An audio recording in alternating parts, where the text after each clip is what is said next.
और अगर किसी ने ये बीड़ा उठा भी लिया है तो क्या उसे किसी की जिंदगी और मौत पर मालिकाना हक मिल जाता है? और फिर उसकी सीमा कौन तय करेगा?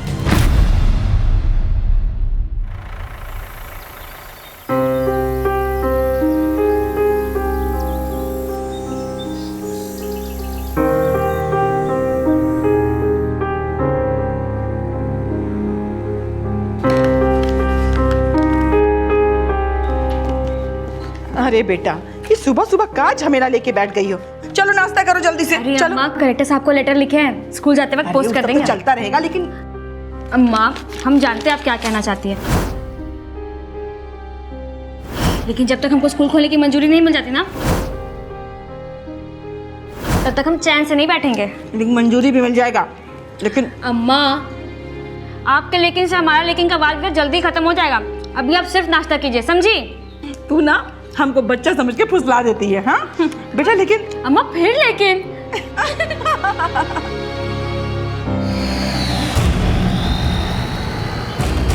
A for B for C for D for गांव चिलौरी, फूलपुर, इलाहाबाद। अनीता मिश्रा यहाँ बच्चों को पढ़ाने के साथ साथ समाज सेवा से भी जुड़ी थी। कई लोगों का उससे मिलना जुलना था और 25 अगस्त 2016 को भी उससे कोई मिलने आया था।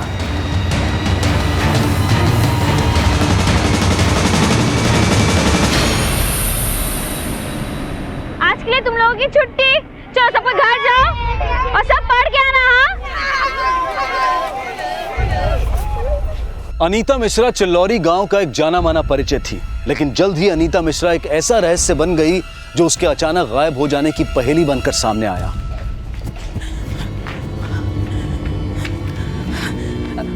यशोदा जी, हमारी अनीता को देखी का?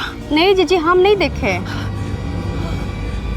मिथिला बहन, हमारी अनीता को देखी का? नहीं जीजी, हम तो नहीं देखे। कहाँ हुआ? अरे दोपहर से घर नहीं लौटी है और उसका फोन भी बंद आ रहा है। कहीं अगर दिखे ना तो हमको जरूर खबर करना। हाँ जीजी।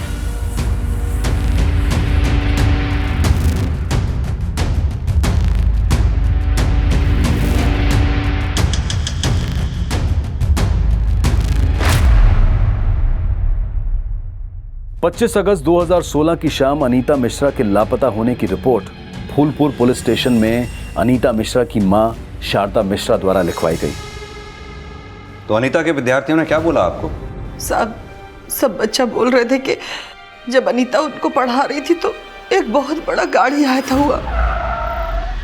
उसके बाद अनीता सब बच्चा लोग को छुट्टी दे दी साहब। आज के लिए तुम लोगों की छुट्टी। चलो सब लोग घर जाओ। किसकी गाड़ी थी वो? कौन आया था उस गाड़ी में? साहब, बच्चा लोग को कुछ ज्यादा तो हमको बताया नहीं, लेकिन साहब हमको बहुत फिक्र हो रही है अनीता की। आपको किसी पे शक है जो अनीता को गायब कर सके? नहीं साहब, गांव वाले तो हमारे अनीता को बहुत पसंद करते हैं। साहब, हमारा मन बहुत घबरा रहा है साहब। आप घबराइए नहीं, अनीता का फोन नंबर दीजिए हमें, हम पता करते हैं। साहब, इसमें अनीता का फोन नंबर है। कुमार, लाइए, पता करवाओ अनीता का फोन कब और कहां बंद हुआ था। तब तक अनीता के स्टूडेंट से मिलते हैं।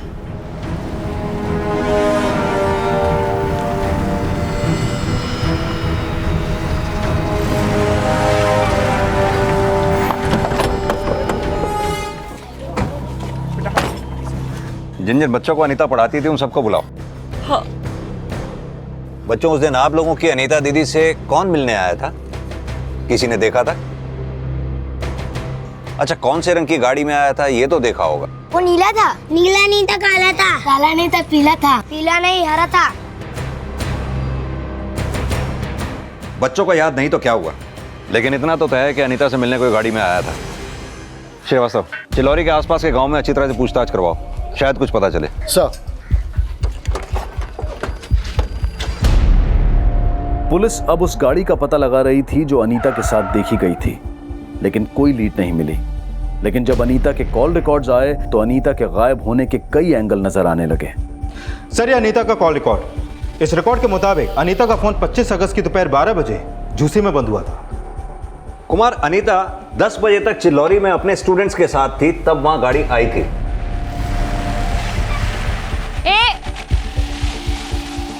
पर 12 बजे अनीता का फोन झूसी में बंद हुआ, तो क्या उस गाड़ी में किडनैप करके उसे झूसी तक ले जाया गया होगा? सर, किडनैपिंग का तो कोई भी एंगल अभी तक सामने नहीं आया है, और ना ही अनीता की माँ को भी कोई रैंसम कॉल आया है। अनीता की माँ ने भी किसी पे शक नहीं जताया, तो फिर अनीता के गायब होने के पीछे एंगल क्या रहा होगा? सर, एक मिनट, ये देखिए, अनीता के कॉल रिकॉर्ड में एक नंबर ऐसा मिला है जिस पर अनीता की अक्सर बातें होती थी, और 24 अगस्त को भी इस नंबर से अनीता को कॉल गया था, लेकिन अभी यह नंबर बंद है सर। लेकिन ये नंबर है किसका? हेलो अम्मा। अम्मा, अनीता कुछ तो बोली होगी, शायद अंदाज़ा लगे कि उस दिन उस गाड़ी में कौन आया था। बेटा, अगर वो कुछ बोली होती तब ना हम अंदाजा लगाते। हमको तो बहुत फिक्र हो रहा है कि हमारी अनीता कहाँ होगी, किस हाल में होगी। अम्मा, आप हिम्मत रखिए, हम भी अनीता को अपनी तरफ से ढूंढने की पूरी कोशिश कर रहे हैं।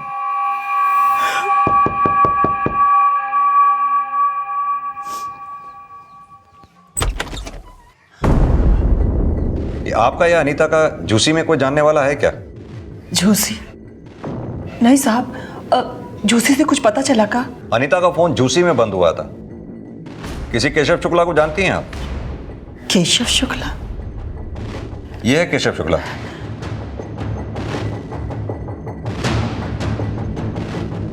नहीं साहब, हम इसे नहीं जानते। केशव और अनीता की अक्सर फोन पे बातें हुआ करती थी। केशव का फोन भी इलाहाबाद के एड्रेस पर रजिस्टर्ड है। अनीता का इलाहाबाद में आना जाना था। अनीता कॉलेज इलाहाबाद से की थी, लेकिन डिग्री लेने के बाद वो गांव में आके पढ़ाने लगी। हो सकता है अनीता और केशव का अफेयर हो। नहीं साहब, हमारी अनीता ऐसी नहीं थी। उसका तो सगाई भी हो गया था 2 महीने पहले। किससे? अनमोल पांडे जी से। उसके परिवार वाले यहीं पास के गांव चितवाना में रहते हैं। तो अनमोल के परिवार वालों को पता है कि अनीता गायब है? हाँ साहब, अनमोल जी भी हमारी अनीता को ढूंढने में भाग दौड़ कर रहे हैं। ये अनमोल पांडे करता क्या है? इलाहाबाद में सरकारी नौकरी करता है, वहाँ दफ्तर है उनका। अनीता इस रिश्ते से खुश थी? हाँ साहब। शादी कब होने वाली थी इनकी? अभी शादी तय नहीं हुई थी। 2 महीने सगाई को हुए हो गए और अभी तक शादी की तारीख नहीं तय हुई। अनीता गांव में स्कूल खोलना चाहती थी। कलेक्टर साहब को उसने पत्र भी लिखा था। वो चाहती थी कि जैसे ही मंजूरी मिल जाएगी वो शादी की तारीख पक्की कर देगी, और स्कूल खुलवाने में खुद अनमोल जी भी भाग दौड़ कर रहे थे उसके साथ।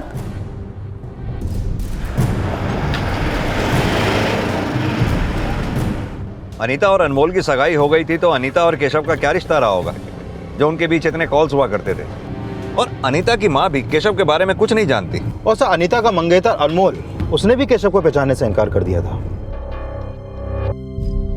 सर, हम इसको नहीं जानते, और अनीता भी हमें कभी किसी केशव के बारे में कुछ नहीं बोली।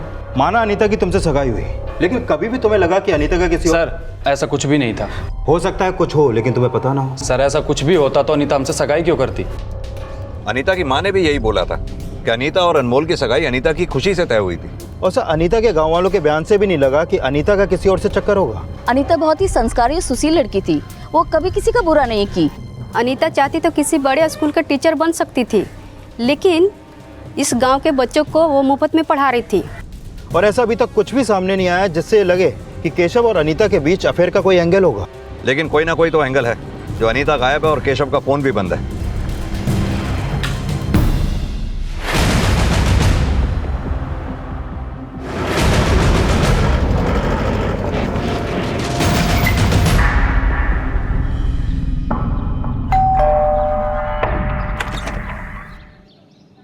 जी केशव शुक्ला यहीं रहते हैं? जी, वो मेरे बड़े भैया। कौन है मितेश? हमें केशव शुक्ला से मिलना था।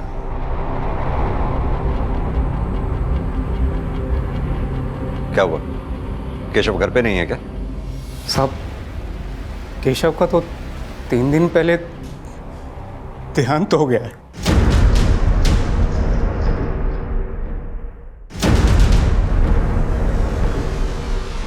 अनीता की तलाश में फूलपुर पुलिस जब केशव शुक्ला से मिलने पहुंची तो केशव शुक्ला की संदिग्ध मौत का खुलासा हुआ। केशव शुक्ला अनीता के गायब होने से 1 दिन पहले से यानी कि 24 अगस्त से लापता था।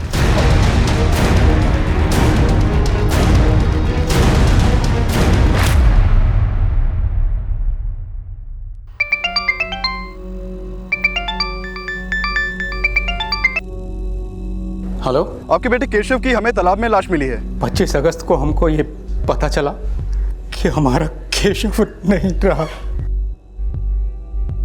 24 अगस्त को केशव कहाँ गया था, कुछ बताया उसने? कुछ नहीं बताया।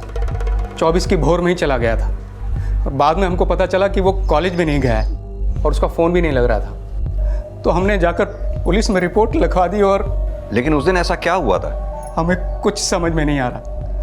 जो ऑफिसर उसका केस देख रहे थे उन्होंने हमें बताया कि हमारे केशव ने आत्महत्या कर ली। लेकिन साहब, हमें पूरा विश्वास है कि हमारा केशव आत्महत्या नहीं कर सकता। सर, हमारा केशव कभी ऐसा नहीं कर सकता। वो जरूर किसी साजिश का शिकार हुआ है सर। कैसी साजिश? सर, वो सब हमें नहीं पता, लेकिन हमारा केशव आत्महत्या नहीं कर सकता। दरअसल हम केशव से एक केस के सिलसिले में मिलना चाहते थे। आप लोग अनीता मिश्रा को जानते हैं? ये है अनीता मिश्रा। अनीता और केशव की अक्सर फोन पर बातें होती थी। सर, हम किसी अनीता को नहीं जानते। तुम तो केशव के भाई हो। जो बातें केशव ने अपने पेरेंट्स से नहीं बताई, तुमसे तो कही होंगी। सर, भैया हमसे सारी बात शेयर नहीं करते थे, लेकिन हमको लग रहा था कुछ तो ऐसी बात है जिसको लेकर वो बहुत उदास रहने लगे। क्या बात है भैया? पढ़ाई में जी नहीं लग रहा का? साहब, भैया के मार्क्स कम आए थे।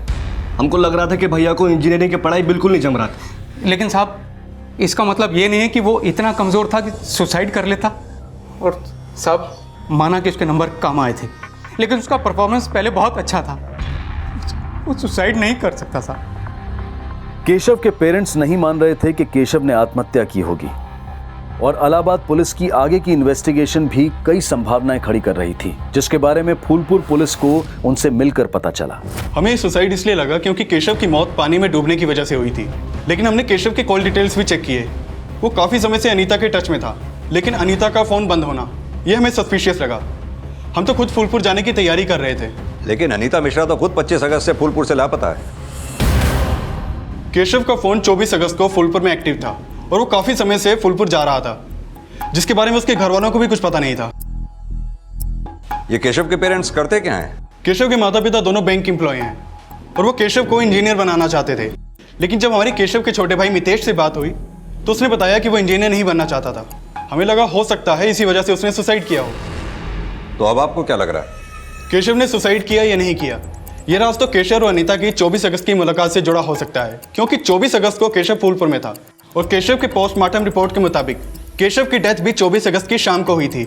और अब आप बता रहे हैं कि अनीता भी गायब है। हो सकता है कि केशव के केस का कनेक्शन अनीता के गायब होने से जुड़ा हो।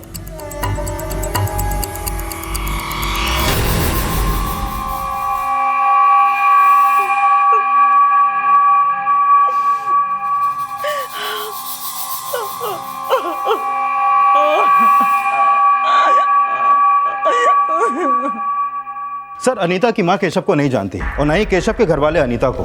और केशव अनीता को सिर्फ कॉल ही नहीं बल्कि उससे मिलने फूलपुर भी आया करता था। सर, केशव की लाश मिली और अनीता गायब है। इन दोनों बातों का कोई ना कोई कनेक्शन तो जरूर है सर। कनेक्शन हमें कुमार ये भी समझना होगा कि जिस दिन अनीता गायब हुई उस दिन गाड़ी में उससे मिलने आया कौन था।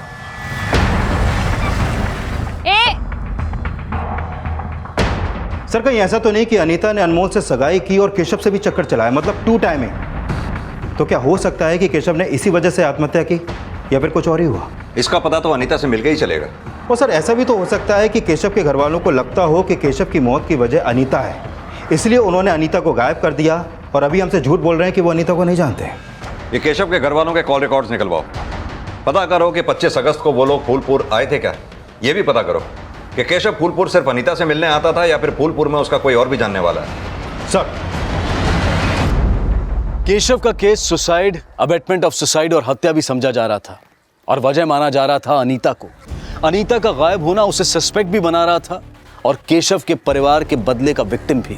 और अनीता का फोन झूसी में बंद होना इन दोनों संभावनाओं को वजह भी दे रहा था। लेकिन यह साफ था कि 25 अगस्त की सुबह को कोई तो अनीता से मिलने आया था, लेकिन क्या उसका केशव या केशव के परिवार से कोई कनेक्शन था? अनीता मिश्रा की तलाश में अब केशव शुक्ला के फूलपुर आने के सिरे ढूंढे जा रहे थे, लेकिन पुलिस को अनीता के फूलपुर के पास दौलतपुर गांव में अक्सर एक घर में देखे जाने की इंफॉर्मेशन मिली थी।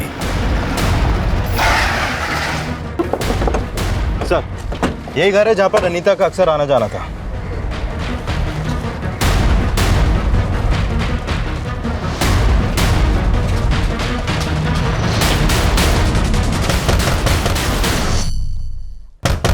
अरे तनिक ठहरो भाई, दरवाजा काहे जोर जोर से पीट रहे हो? काकी, हम आपसे अनीता के बारे में बात करने आए हैं। कौन अनीता? ये अनीता, पता चला है कि इसका यहाँ पर आना जाना था। हम किसी अनीता वनीता को नहीं जानते। हाँ, वनीता नहीं, अनीता। हाँ हाँ वही। अंदर तो नहीं है ना? हम झूठ थोड़े ही बोल रहे, विश्वास ना हो तो चल के देख लो। अरे अरे कहाँ जा रहे हो? अरे अरे अरे, आप तो सचमुच अंदर घुसा है, क्या कर रहे हो? हमने बोला ना यहाँ अनीता कविता कोई ना है। लेकिन आपके पड़ोसियों का कहना है कि अक्सर उन्होंने अनीता को यहाँ आते जाते देखा है। साहब, हमारे यहाँ तो कई लोग आते जाते रहते हैं। अब हमको क्या पता कि कविता है कि अनीता है कि वनीता है। आप किसी केशव शुक्ला को जानती हैं? ना, हम किसी को नहीं जानते। तो आप केशव और अनीता किसी के बारे में कुछ नहीं ना, जानती? हम झूठ थोड़े नहीं बोल रहे हैं। हम नहीं जानते, नहीं जानते, नहीं जानते। ठीक है। ओह, हे भगवान, दादी जरूर झूठ बोल रही है। इसके और इसके पूरे खानदान की कुंडली निकालो। हो सकता है इसका केशव के साथ और अनीता के साथ अभी भी कनेक्शन हो। ये शारदा को भी थाने बुलाओ, हो सकता है उसे कुछ पता चले। सर,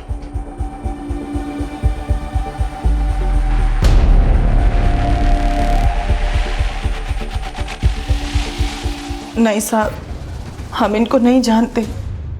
हाँ, अनीता अक्सर दौलतपुर जाया करती थी। अनीता ने कुछ तो बताया होगा, वो दौलतपुर क्यों जाती थी, किससे मिलती थी? दौलतपुर का साहब, वो तो जिला के सारे गांव में जाया करती थी और सब बच्चों को अपने गांव में आके पढ़ाई करने के लिए बोलती थी। लेकिन हमें पता चला है अनीता केशव नाम के जिस लड़के के टच में थी वो भी फूलपुर जाया करता था और अनीता वहां उससे मिल रही थी। हो सकता है साहब वो मिला करती होगी, लेकिन हमें इसके बारे में कुछ नहीं पता। हाँ, लेकिन क्या? अनीता के मंगेतर अनमोल जी भी अनीता से एक बार किसी लड़के के बारे में पूछ रहे थे।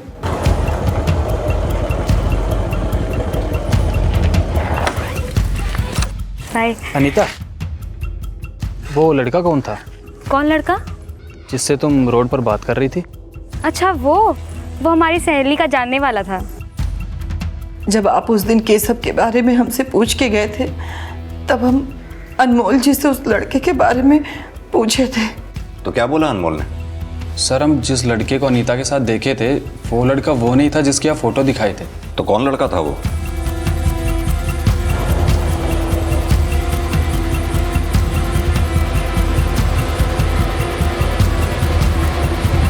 सर, हम उस लड़के को तो नहीं जानते, लेकिन अनीता बोली थी कि उसकी सहेली का जानने वाला था।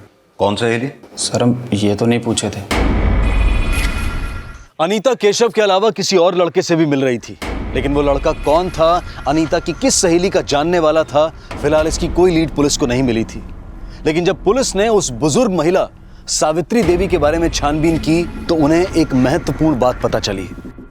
सर, सावित्री देवी का केशव शुक्ला से कोई कनेक्शन नहीं मिला, लेकिन सर सावित्री देवी की बेटी की फैमिली गोरखपुर में रहती है। ये उनकी बेटी माया श्रीवास्तव और ये दामाद सोहम श्रीवास्तव।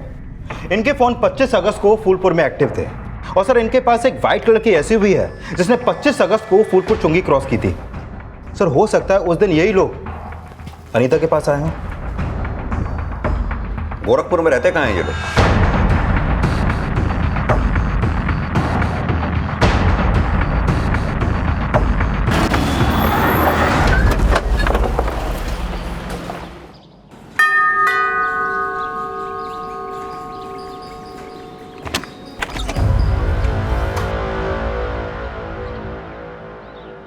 जी बोलिए। आपसे केस के सिलसिले में बात करनी थी। तो क्या किया आपने अनीता के साथ? नहीं सर, हमने किसी के साथ कुछ नहीं किया, लेकिन ये सच है कि 25 अगस्त को फूलपुर गए थे और अनीता मिश्रा से मिले थे।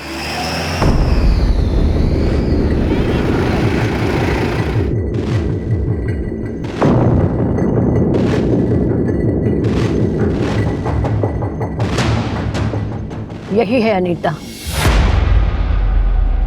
तो आपकी सास सावित्री देवी भी आपके साथ अनीता से मिली थी? हाँ सर, हम उनसे बोले थे कि वो ये बातें किसी को न बताएं, लेकिन जब उन्होंने कहा कि आप लोग उनसे अनीता के बारे में पूछताछ करने गए तो हम बोले उनसे कि आपको सब कुछ सच बता देना चाहिए था। पर आपने नहीं बताया कि आप अनीता से क्यों मिले थे? सर वो देखिए, अगर आपने हमसे कुछ छुपाया तो। नहीं सर, हम जानते हैं सर कि हम छुपाएंगे तो भी आप सच का पता लगा लेंगे, लेकिन सर बात हमारी इज्जत से जुड़ी हुई, इसलिए थोड़ा सा हम संकोचा रहे हैं सर। संकोचाइए मत, सच सच बोलिए। सर हमारी बेटी तृष्णा अक्सर दौलतपुर में उसकी नानी की रहा करती थी। हम अक्सर उसको वहां छोड़कर आते थे। उसकी नानी अकेली रहती है ना, और वहीं तृष्णा की दोस्ती अनीता से हो गई थी सर। लेकिन 3 महीने पहले हमारी तृष्णा। क्या हुआ 3 महीने पहले? 3 महीने पहले तृष्णा ने भाग के शादी कर ली थी। किसके साथ भाग के शादी की तृष्णा ने? सर हम 3 महीने से यही पता लगाने की कोशिश कर रहे हैं कि हमारी बेटी कहाँ है। पर आप नहीं जानते कि तृष्णा ने किसके साथ भाग के शादी की? नहीं सर, उसने सिर्फ फोन करके यही बताया कि मैं अपने प्रेमी से शादी कर रही हूँ, और फिर फोन काट दिया। तब से हम उसे ढूंढ रहे हैं सर, पता लगाने की कोशिश करने को कहाँ है। तो पुलिस कंप्लेंट तो की होगी ना आपने? नहीं सर, लड़की का मामला है ना, इसलिए पुलिस कंप्लेंट नहीं की सर। हम तो चाहते थे कि उसे ढूंढे, समझा बुझा के घर वापस ले आए, लेकिन उसका कहीं पता नहीं चल रहा। और कुछ टाइम से तृष्णा की नानी बता रही है कि शायद अनीता जानती है कि तृष्णा किसके साथ भागी है, और उस दिन हम अनीता से यही पूछने गए थे सर कि वो सच सच बता दे कि तृष्णा कहाँ है। हम उसके सामने गिड़गिड़ाए सर, मिन्नतें की, लेकिन उसने हमें कुछ नहीं बताया, और वो वहां से चली गई। चली गई या आप उसे झूसी ले गए? और नहीं सर, हम तो सीधे उसके बाद नानी के घर चले गए थे, और रात में गोरखपुर आ गए थे। इस बीच अनीता कहाँ गई हमें नहीं मालूम सर। ऐसा तो नहीं ना कि अनीता ने तृष्णा के बारे में कुछ बताया ना हो और आप लोगों से बर्दाश्त नहीं हुआ और आप लोगों ने? ऐसा कुछ नहीं है सर, भगवान की सौगंध सर, हम आपसे कुछ भी झूठ नहीं बोल रहे। तृष्णा की फोटो होगी आपके पास? जी। वो दीजिए। फोटो लिया। उसका फोन नंबर भी दीजिए। लेकिन साहब उसका फोन तो 3 महीने से बंद है। तो भी दीजिए। 77।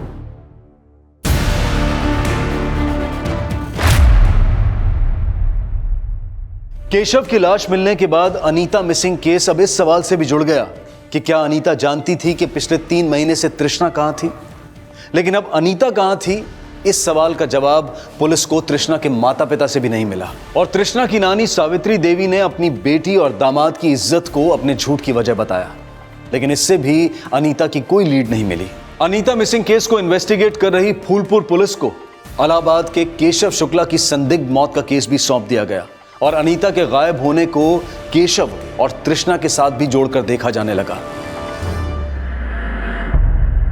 नहीं साहब, हम किसी तृष्णा को नहीं जानते। अनीता का तृष्णा की नानी के यहाँ आना जाना था।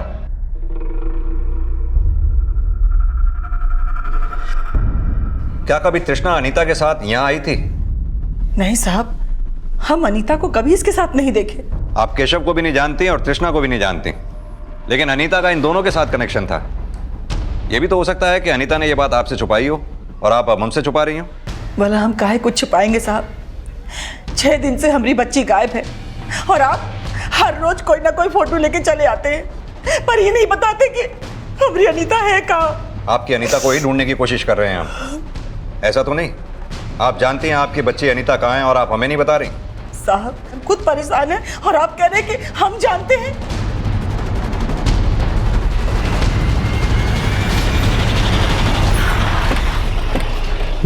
सर, मेरी अनमोल से बात हुई, वो भी तृष्णा को नहीं जानता।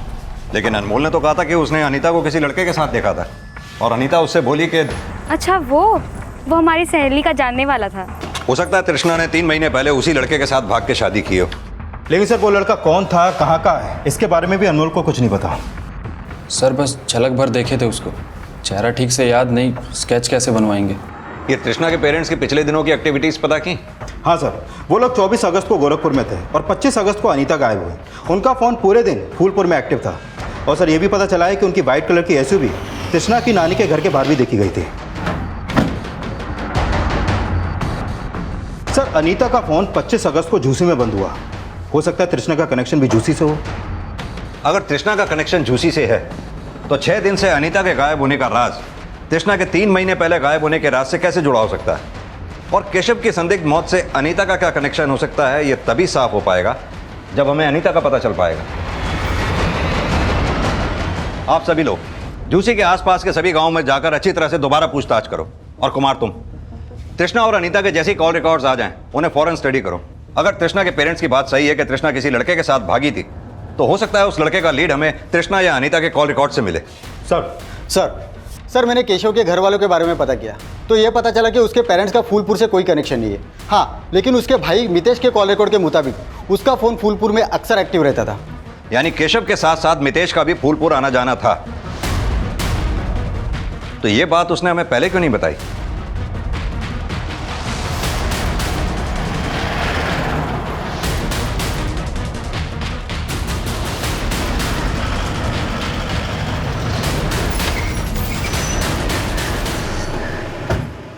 सर हम ये बात छिपाना नहीं चाहते थे, लेकिन मम्मी पापा के डर से हम कुछ बोल नहीं पाए थे। सॉरी पापा। सर भैया का दोस्त है संजय, जिसका फार्म हाउस है फूलपुर में। कौन संजय? सर संजय मंडल, यहीं इलाहाबाद का है। पापा हमको उससे मिलने को मना करते थे, तो भैया ने हमको कहा कि हम पापा को कुछ नहीं बताएं कि हम उसके फार्म हाउस जाते हैं।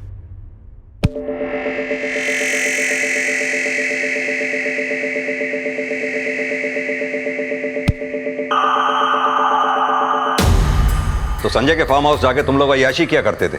नहीं सर, सर हम कोई अय्याशी नहीं करते थे, तो बस मौज मस्ती खेल कूद। और सर हम तो वहाँ सर कभी कभी जाया करते थे, लेकिन सर हमने भैया को कभी किसी अनीता के साथ नहीं देखा। और तृष्णा? सर कौन तृष्णा?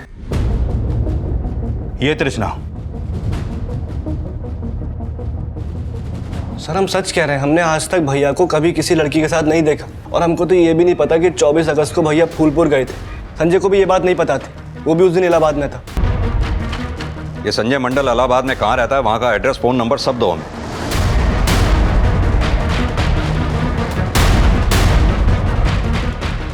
तुम यहाँ बैठो, मैं सर को बुला कर आता हूं।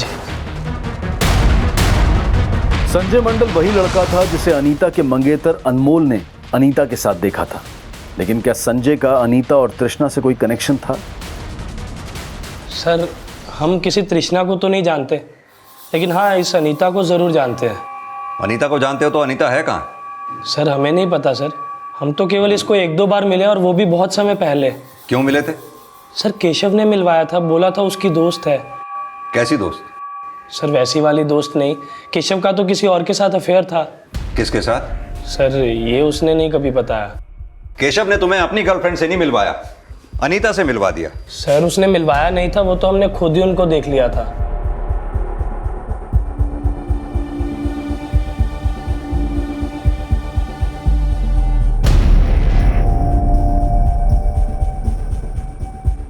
अबे ये वही लड़की है ना जिसके पीछे तू? नहीं ये वो नहीं है। तो ये कौन है और वो कहाँ है? सर केशव ने कभी अपनी गर्लफ्रेंड के बारे में नहीं बताया, लेकिन वो ज़रूर फूलपुर की होगी। सर हमें लगता है कि केशव और उसकी गर्लफ्रेंड का शायद ब्रेकअप हो गया था और अनीता उनका पैचअप करवा रही थी। तुमने कहा केशव की गर्लफ्रेंड फूलपुर की होगी, तुम्हारे पेरेंट्स का फार्म हाउस भी फूलपुर में ही है ना? जी सर। फिर भी तुम कुछ नहीं जानते? सर फार्म हाउस ज़रूर हमारा है, लेकिन हम वहाँ पर बहुत कम जाते हैं और उसकी एक चाबी हमने केशव को भी दे रखी थी। यानी 24 अगस्त को केशव फार्म हाउस में ही था, तुम और मितेश भी थे? नहीं सर, आप चाहो तो किसी से भी पता कर लो, हम उस दिन इलाहाबाद में ही थे। केशव का मर्डर भी इलाहाबाद में ही हुआ है। Sir murder? सर हम तो सुने थे कि उसने सुसाइड किया। गलत सुने थे। केशव के मर्डर का केस हम ही इन्वेस्टिगेट कर रहे हैं और अनीता को किसने गायब किया है वो भी हम ही पता लगा रहे हैं। इन सब में तुम्हारा हाथ तो नहीं है ना? सर ये क्या बोल रहे हैं आप सर, हम ऐसा क्यों करेंगे? केशव हमारा दोस्त था। अगर हमें पता लगा कि इन सब में तुम्हारा हाथ था तो तुम बोलने लायक भी नहीं रहोगे। अभी तुम जा सकते हो। और हाँ, हमसे पूछे बगैर ये शहर छोड़कर जाना नहीं कहीं। जी सर। कुमार, ये संजय और मितेश की कुंडली निकालो और इसके फार्म हाउस का सर्च वारंट भी। सर।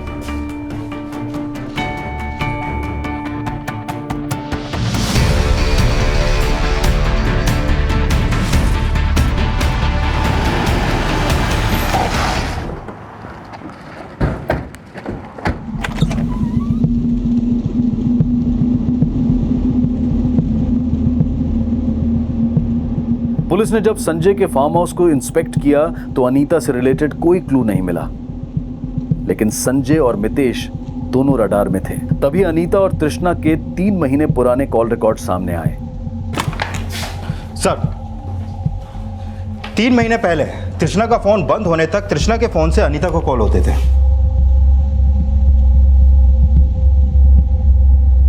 तो हो सकता है 3 महीने पहले तृष्णा ने वो फोन नंबर बंद करके दूसरा नंबर ले लिया। लेकिन सर, अनीता के 3 महीने बाद के कॉल रिकॉर्ड में भी कोई ऐसा नंबर नहीं मिला जो तृष्णा से जुड़ा हो। लेकिन 3 महीने पहले तक तृष्णा के फोन से केशव को भी काफी कॉल होते थे। हो सकता है तृष्णा का केशव के साथ अफेयर हो। सर, मुझे नहीं लगता कि उन दोनों के बीच में कोई अफेयर होगा। लेकिन केशव के 3 महीने बाद के कॉल रिकॉर्ड में भी कोई ऐसा नंबर नहीं मिला जो तृष्णा से जुड़ा हो, और ना ही कोई ऐसा हिंट मिला है जिससे लगे कि 3 महीने पहले तृष्णा केशव के साथ भागी थी। सर, हम किसी केशव को नहीं जानते। जब हमें पता ही नहीं कि हमारी बेटी का प्रेमी कौन था, तो ये कैसे पता चलेगा कि वो केशव है या कोई और? कोई और नहीं, तृष्णा का केशव के साथ ही अफेयर होगा। हाँ, हालांकि हमारे पास इस बात का कोई सबूत नहीं है कि तृष्णा केशव के साथ ही भागी थी। ना ही तृष्णा के कॉल रिकॉर्ड से हमें कोई ऐसा नंबर मिला जिससे यह साबित हो सके कि तृष्णा केशव के अलावा किसी और के साथ प्यार करती थी। सर, तृष्णा ने खुद हमें बताया था कि वो अपने प्रेमी के साथ शादी कर रही है। अगर आपके हिसाब से उसका प्रेमी केशव होगा तो यह जवाब केशव ही दे सकता है कि 3 महीने से हमारी तृष्णा कहाँ है। केशव तो अब रहा नहीं। ऐसा तो नहीं जब आपको पता चला कि केशव ने ही तृष्णा को गायब किया था तो केशव को मार दिया, और अनीता जो आपका ये राज खोल सकती थी इसलिए अब अनीता को भी गायब कर दिया। सर, हमने कुछ नहीं किया। 3 महीने से हम अपनी बेटी की शक्ल देखने को तरस गए और आप हमें इल्जाम पे इल्जाम लगाए जा रहे हैं।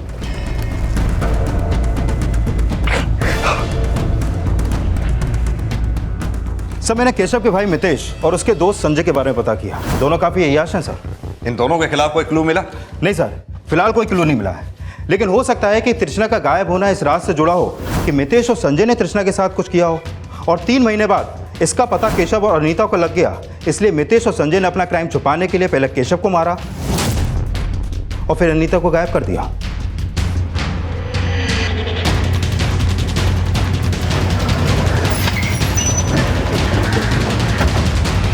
सर, हम कभी अनीता से नहीं मिले और हम अपने भैया को क्यों मारेंगे? केशव और अनीता ही नहीं, तूने 3 महीने पहले तृष्णा के साथ भी वही किया होगा। नहीं सर, आप जैसा सोच रहे हैं वैसे बिल्कुल भी नहीं है सर। मितेश और संजय के अलावा इस केस में अनमोल की भागीदारी का भी अंदाजा लगाया जा रहा था। सर, इसमें एक एंगल अनीता के मंगेतर अनमोल का भी हो सकता है। अनीता केशव से भी मिल रही थी, लेकिन शायद अनमोल ने अनीता को संजय के साथ देख लिया, उसे शक हुआ, और हो सकता है इसी बात की दुश्मनी उसने अनीता से निकाली हो। कुमार, ये तो पता करो ही, ये भी पता करो कि 3 महीने पहले तृष्णा के गायब होने का राज क्या था।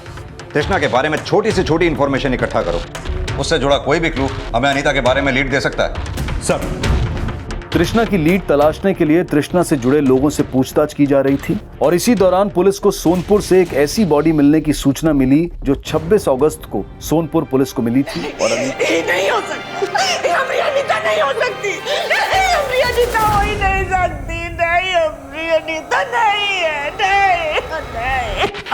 लेकिन जब पुलिस ने उस बॉडी का डीएनए अनीता की मां के डीएनए से मैच किया तो यह साफ हो गया कि वो लाश अनीता की ही थी। लेकिन अनीता जिस अपराध का शिकार हुई वो दिल दहला देने वाला था। सर, अनीता का फोन 25 अगस्त की दोपहर 12 बजे झूसी में बंद हुआ था, और पोस्टमार्टम रिपोर्ट के मुताबिक उसकी मौत 25 अगस्त को दोपहर में ही हुई थी। और अनीता की लाश 26 अगस्त को सोनपुर में मिली, यानी कि उसे मारकर ऐसे ही छोड़ दिया गया। सर, सिर्फ मारा ही नहीं, उसकी पोस्टमार्टम रिपोर्ट के मुताबिक मारने से पहले उसके साथ रेप भी किया गया। रेप? हाँ सर। कुमार, क्या लगता है इन सब केसेस में तृष्णा के बाप का हाथ होगा? सर, फिलहाल उसके खिलाफ कुछ मिला तो नहीं है। और जहाँ पर अनीता की लाश मिली वहाँ आसपास में कोई सीसीटीवी भी नहीं है। लेकिन सर अनीता के मंगेतर अनमोल के बारे में एक बात पता चली है। क्या बात? सर हम अनीता से शादी करने वाले थे, उसके साथ इतना गंदा काम क्यों करेंगे सर हम? लेकिन तुमने अनीता के परिवार वालों से झूठ तो बोला ही था। कैसा झूठ सर? तुमने अनीता के घर वालों से यह कहा कि तुम काफी पढ़े लिखे हो और सरकारी नौकरी करते हो, जबकि तुम केवल 10वीं पास हो, तो सरकारी नौकरी तो बहुत दूर की बात। सर हम वो, और तुम्हारा यही झूठ अनीता को पता चल गया होगा, उसने तुमसे शादी करने से मना कर दिया होगा और तुमने उसके साथ। सर हमने ऐसा कुछ नहीं किया सर हम मानते हैं कि हमने झूठ बोला था, लेकिन अनीता को इस बात का पता नहीं चला था सर हम सच बोल रहे हैं, हमने ऐसा कुछ नहीं किया सर। अरे तो अनीता से प्यार करते थे सर।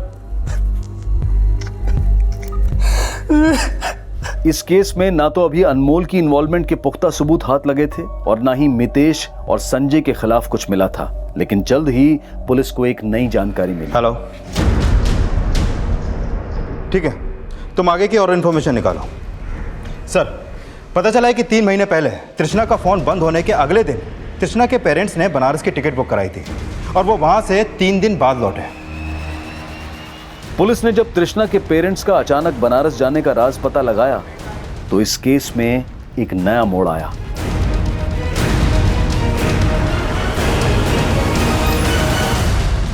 क्या कहा था? आपकी बेटी तृष्णा भाग गई, लेकिन यह नहीं बताया कि अपनी बेटी का शादी तक कर लिया था आप लोगों ने। नहीं सर, हम नहीं मारा तृष्णा को, बाप है उसके सर। ये तृष्णा के श्राद्ध की पावती, इससे साफ साफ पता चलता है कि आप लोगों ने 3 महीने पहले बनारस में जाके उसकी अस्थियां विसर्जित कर दी थी। हम मानते हैं सर कि हमने उसकी अस्थियां विसर्जित कर दी, पर हम मारे नहीं उसको सर। तृष्णा के पापा ने तृष्णा को नहीं मारा। तृष्णा की मौत अबॉर्शन पिल्स खाने से हुई है। क्या? Abortion pills? हाँ सर, 3 महीने पहले तृष्णा प्रेग्नेंट हो गई थी।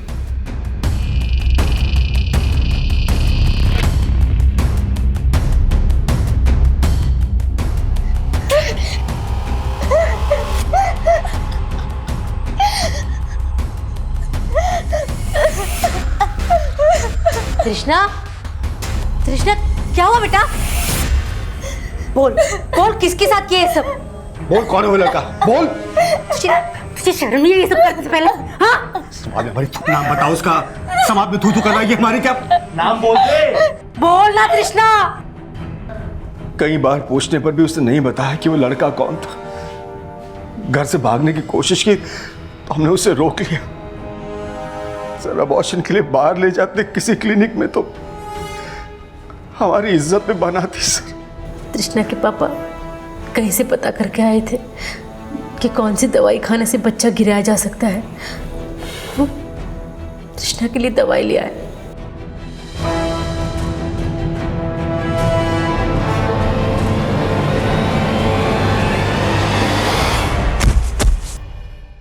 तृष्णा, तृष्णा क्या हुआ माया?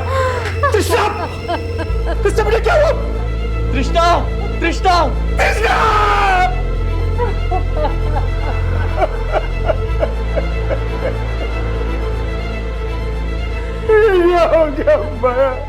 तृष्णा बहुत कमजोर थी।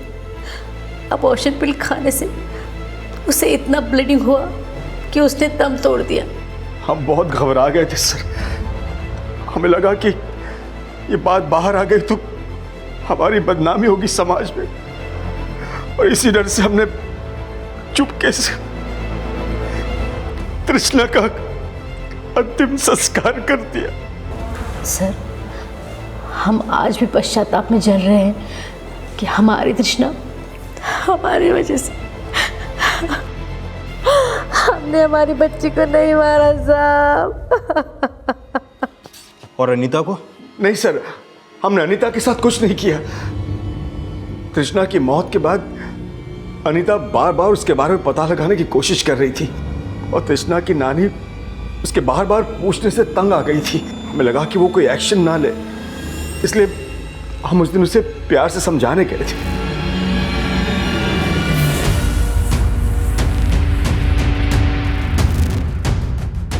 अनीता, हम नहीं जानते तृष्णा कहाँ है। अब तक तो हम यही समझते रहे कि तृष्णा भाग गई है। ऐसा हो ही नहीं सकता। वो केशव के अलावा किसी और के साथ भाग ही नहीं सकती। जरूर आप लोगों ने उसे मार दिया होगा। क्या? अपनी बकवास बंद कर। जब अनीता प्यार से नहीं मानी तो हमने उसे जबरदस्ती गाड़ी में बिठा दिया और डरा धमका के उसे समझाने की कोशिश की। जब हम ये सब किए तो अनीता मान गई कि आगे से कभी भी वो तृष्णा की पड़ताल नहीं करेगी। तो उसके बाद हम अनीता को छोड़ दिए। छोड़ दिया? हाँ सर। उसके बाद हमारा बेटा बंटी खुद से गाड़ी में बिठा के उसके गांव के बाहर तक छोड़ा है। बंटी ने? हाँ। अभी समझ गई है, आप किसी से कुछ नहीं बताएगी। बंटी जैसे इसके गांव तक छोड़ा।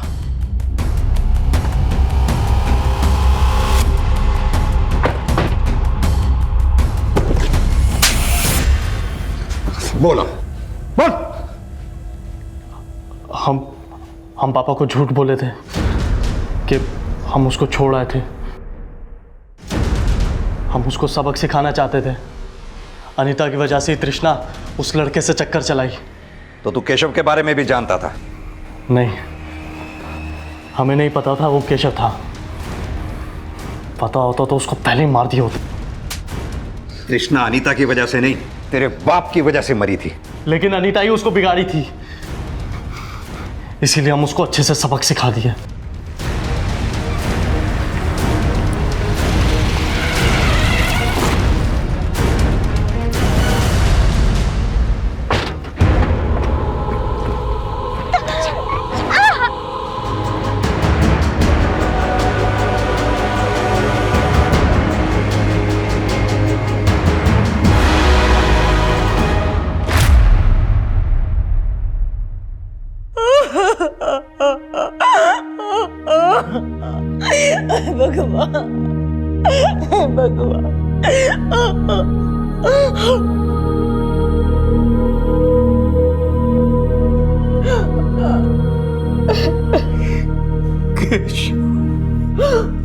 अनीता की हत्या का खुलासा हो गया, लेकिन केशव की हत्या होने का कोई भी पुख्ता सबूत पुलिस को नहीं मिल पाया।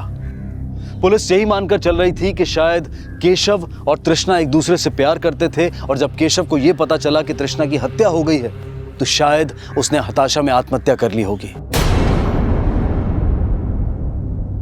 लेकिन अनीता की हत्या, केशव की संदिग्ध मौत और तृष्णा की गैर इरादतन हत्या के दोषी तृष्णा के घर वाले ही हैं। उन्होंने तृष्णा के जज्बात को समझे बगैर एक ऐसा कदम उठाया जिससे 3 दोस्त और 3 परिवार एक झटके में तबाह हो गए। देखते हैं हमारे आज के एपिसोड की दूसरी कहानी।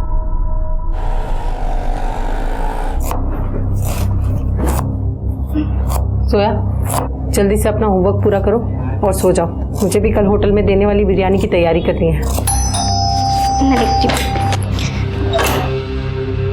अस्सलाम वालेकुम अब्बू। सलाम। रख दो उधर।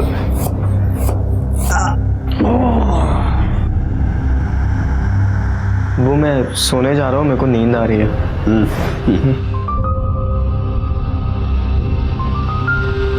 ये लीजिए अब्बू।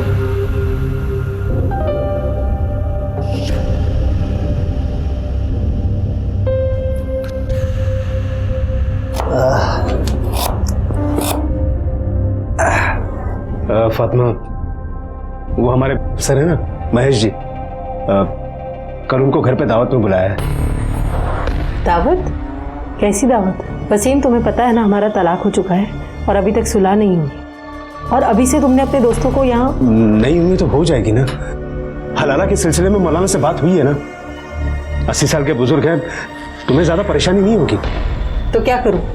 इसके एवज में तुम्हारे दोस्तों को यहाँ दावत खिलाऊं? उसके लिए नहीं, हमारा बाकला बचा रहा है उसके लिए। तुम महेश जी के लिए मटन बिरयानी बना लो, दारू और चखने के लिए चिकन चिल्ली मैं बाहर से मंगवा लूंगा। तो दावत भारी क्यों नहीं दे देते? घर में बच्चे होंगे। दोपहर में बच्चे कहाँ होंगे? और अगर बाहर दावत दूंगा तो लुट जाऊंगा, इसलिए सोच रहा हूँ कि घर में सब सस्ते में निपट जाए। क्या बोलती हो? ठीक है, अब जाओ जाकर मुंह हाथ धो लो, मैं आपके लिए खाना लगाती हूँ।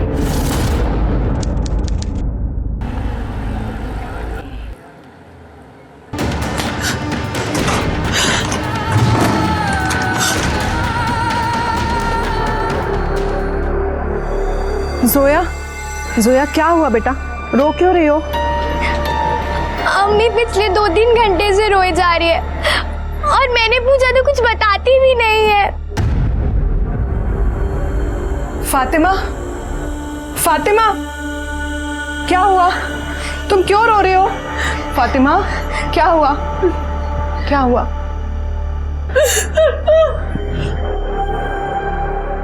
जोया, तुम्हारे ट्यूशन का टाइम हो गया है ना?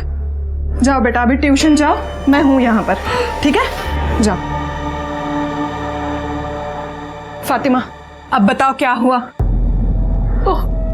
ऑफिसर महेश कुलकर्णी।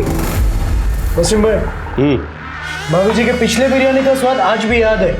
वैसी होनी चाहिए बिरयानी आज भी। अरे साहब, फातिमा के हाथ में जादू है, जादू। मैं शर्त लगा सकता हूँ, उससे अच्छी बिरयानी आइटम बनेगी। फातिमा जी। अरे कुछ ले आओ भाई।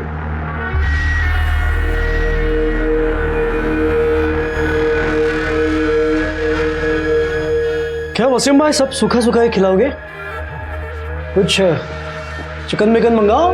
अरे मंगाया ना सब, बस अभी आ जाएगा थोड़ी देर में। आप शुरू कीजिए।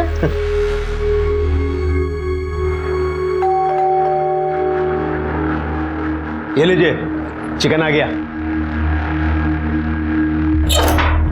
अब साथ पार्सी। हाँ ले भाई, ये ले। ओके।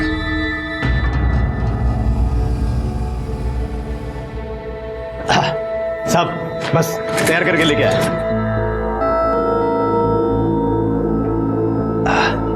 अरे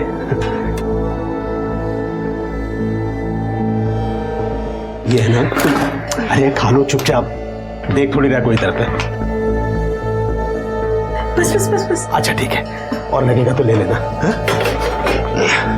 ये लीजिए सर, ये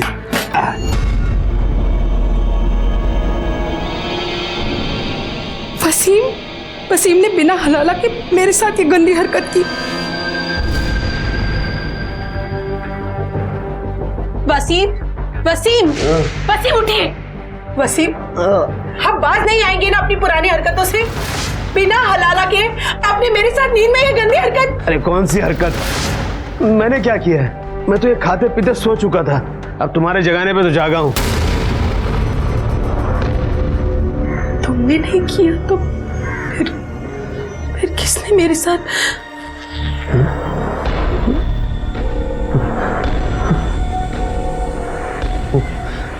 ये हरकत जरूर कभी ने महेश की होगी। फातिमा, मैं तुम्हारे बगल में रहती हूँ, एनजीओ में काम करती हूँ और औरतों के हक के लिए लड़ती हूँ। फिर जब ये सब तुम्हारे साथ हुआ तो तुम मेरे पास क्यों नहीं आई?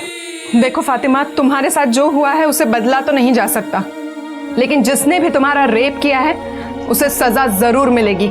हम अभी पुलिस स्टेशन जाएंगे और कंप्लेंट करेंगे, ठीक है? चलो मेरे साथ, चलो पुलिस स्टेशन जाएंगे हम। ओ मैडम, महेश को उसके की सजा जरूर मिलेगी, लेकिन अगर पुलिस में कंप्लेंट की ना तो पूरे एरिया में हमारी बदनामी हो जाएगी। और वैसे भी महेश का हम लोग कुछ नहीं बिगाड़ सकते, बहुत बड़ा आदमी है वो, पैसा है, रुतबा है, सब कुछ है। और हम एक गुजारिश करूं आपसे, आपका ये महिला मुक्ति मोर्चा ना हमारे घर से दूर रखिए, जाइए यहाँ से। वसीम भाई, आप मेरी बात को समझ नहीं आपकी बात, आप जाइए यहाँ से, नहीं करनी पुलिस कंप्लेंट। नहीं वसीम, मुझे कंप्लेन करनी है।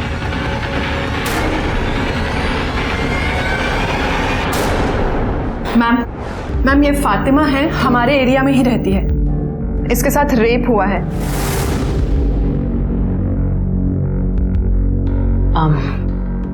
आप जानती हैं उसे? नहीं, मैं नींद में थी, मुझे तो होश भी नहीं था। जब नींद से उठी तो सर भारी भारी लग रहा था। कब हुआ ये और कहाँ?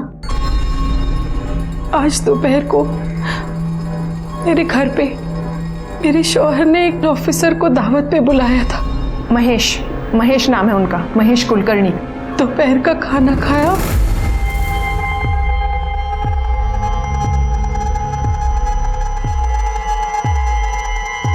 तो पता नहीं बेंधा नींद आने लगी। मैं जाकर भी अपने आप को जगा नहीं पा रही थी। मुझे बहुत नींद आ रही है, मैं थोड़ी देर सोने जा रही हूँ। बिरयानी रखी है अंदर, ले लीजिएगा। जाकर अपने कमरे में सो गई और जब उठी तो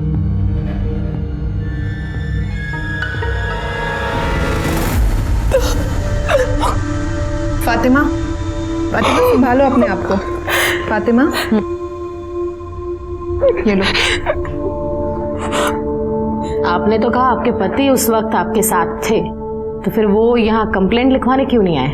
मैडम, हमारा तलाक हो चुका है और वैसे बदनामी के डर से वो कंप्लेंट लिखाने के हक में नहीं है। कमाल है, आपके पति से आपका तलाक हो चुका है, फिर भी उन्होंने एक ऑफिसर को आपके घर पर दावत के लिए बुलाया और आपने उनके लिए खाना भी बनाया। स्ट्रेंज। मैडम, दरअसल आजकल हम लोग साथ ही रहते हैं। तलाक हुआ है पर हलाला की बात चल रही है। वो मुझसे दोबारा निकाह करना चाहते हैं। तो हो सकता है आपके पति ने ही नींद में आपके साथ जबरदस्ती की हो। नहीं मैडम, वो तो खुद बेसुध बेहोश होकर सो रहे थे, मैंने खुद उन्हें उठाया। ये भी तो हो सकता है ना कि ये सब कुछ करने के बाद उसने नींद का नाटक किया हो। नहीं, वसीम ऐसा नहीं कर सकते। हलाला की बात निकाह से पहले ये सब करना गुनाह है। मुझे पूरा यकीन है महेश साहब ने मेरे साथ ये गलत हरकत की है। बाड़ी, मेडिकल टेस्ट लगे होंगे। ओके मैडम, चलिए। साधारण सी फातिमा पति से तलाक के बावजूद घर परिवार में उलझी, अपने बच्चों की जिंदगी बेहतर बनाने में लगी हुई थी और हलाला की रस्म पूरी होने का इंतजार कर रही थी। और उसके ही पति का दोस्त खाने पर उसके घर आता है, लेकिन उसके जाने के बाद जो हलचल, जो बवंडर फातिमा की जिंदगी में आया, उसने फातिमा के आत्मविश्वास और आत्मसम्मान को तार तार कर दिया। पर बावजूद इसके वो मजबूती से खड़े रहने की कोशिश कर रही थी। फातिमा के साथ बलात्कार हुआ था, ये साबित हुआ, लेकिन बलात्कार करने वाला कौन था इसका जवाब नहीं था। क्या वो महेश था या फिर फातिमा का तलाकशुदा पति वसीम? क्या सच वाकई इतना सही था या फिर इस सच की कोई और डरावनी तस्वीर भी थी?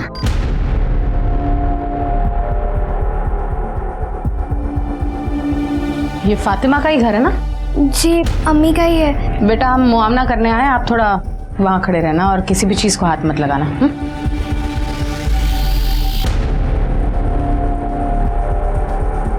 ठीक तरह से घर चेक करना।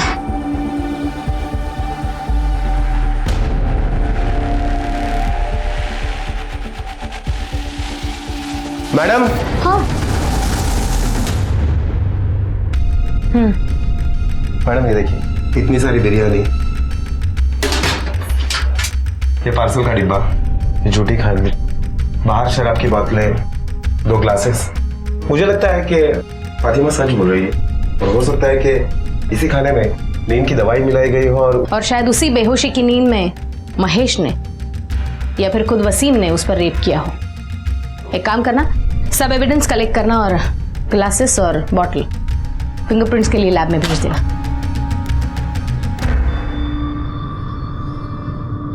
अब्बू। नहीं ठीक है, कुछ नहीं। आप फातिमा के पति वसीम हो? हाँ। तो अब तक कहाँ थे? वो अबू को मैं डॉक्टर के यहाँ लेके गया था। इनके पेट में बहुत दर्द हो रहा है और उल्टियाँ बार बार हो रही हैं। डॉक्टर ने बोला है कि फूड पॉइजनिंग हुआ है। अच्छा, बताइए आपके साथ और कौन कौन था यहाँ जिसने ये खाना खाया और शराब पी? वो ऑफिसर है ना महेश, वो थे। दरअसल हमारे पापा जी का ठेला लगता है हमारा, वहाँ हफ्ता वसूली करता है वो। अब ठेला बचाने के लिए ऐसे ही छोटी मोटी दावतें करनी पड़ती हैं उनके लिए, और होटल में ले जाके नहीं खिला सकते, बहुत पैसा लगेगा, इसलिए एक घर में ही कम में कर लेते हैं। अगर मुझे पहले पता होता कि वो फातिमा के साथ ऐसा कुछ करेगा ना। आपको कैसे पता उसने ऐसा किया?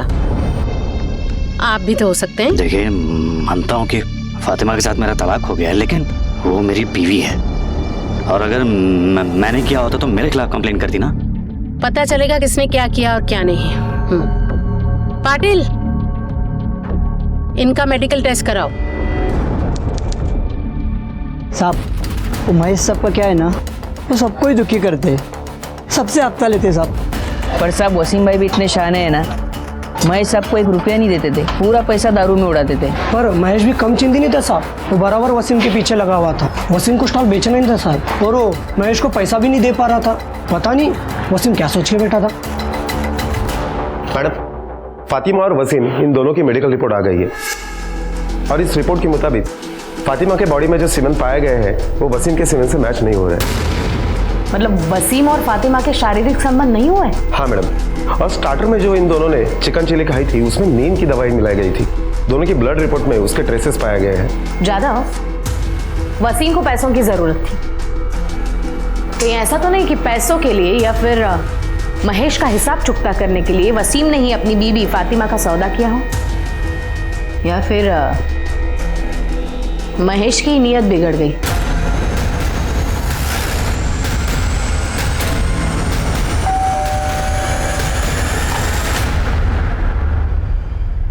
महेश है घर पे? बुलाइए उसे, हमें उससे कुछ बात करनी है। सर, महेश तो कल से घर नहीं आए और उनका फोन भी स्विच ऑफ है। आप? मैं उनकी पत्नी। अच्छा, वो कल से गायब है, लेकिन आपने मिसिंग कंप्लेंट नहीं करवाई? हाँ, इसी एरिया के पुलिस स्टेशन में करवाई थी और मैं लेके आती हूँ, आप अंदर आइए ना। ये मिसिंग कंप्लेंट की कॉपी।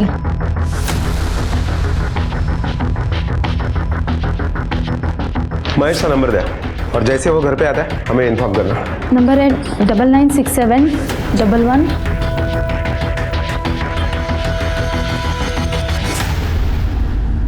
महेश का नंबर ट्रेस करो और चेक करो उसकी लास्ट लोकेशन क्या थी। और वसीम ने चिकन चिली कहाँ से ऑर्डर किया था? साजिद के होटल से।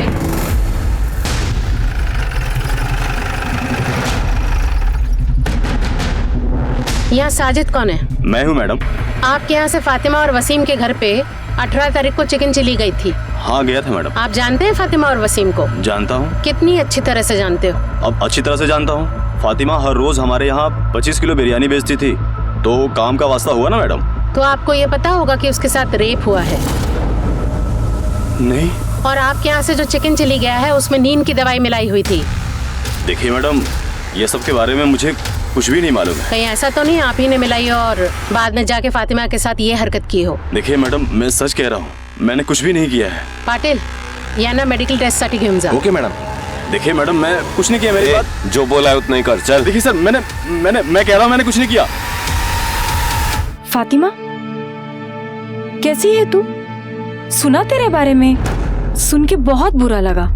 मतलब समझ में नहीं आता कि कोई इतनी उम्र वाली औरत के साथ क्या जाने कैसा आदमी होगा वो, जो कहीं तूने जाने अनजाने में उससे कुछ इशारा नहीं किया ना? आप यहाँ अम्मी को हमदर्दी देने आई है या उनकी जले पे नमक छिड़क रही है? आपकी झूठी हमदर्दी ना अपने पास रखिए। जाइए अपना काम करिए, जाइए। फातिमा, अंदर आओ।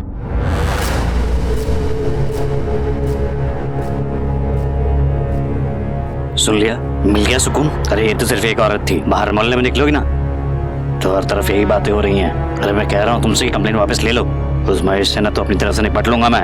वसीम, बात तरीके की या बदला लेने की नहीं है, बात इंसाफ की है और उसके लिए कंप्लेन करना जरूरी था। इंसाफ क्या इतनी आसानी से मिल जाएगा तुम्हें? रोज पुलिस स्टेशन के चक्कर, कोर्ट कचहरी के चक्कर काटने पड़ेंगे ना, तब पता चलेगा तुम्हें। मैं कह रहा हूँ कंप्लेंट वापस ले लो। नहीं वसीम, मैं कंप्लेंट वापस नहीं लूंगी।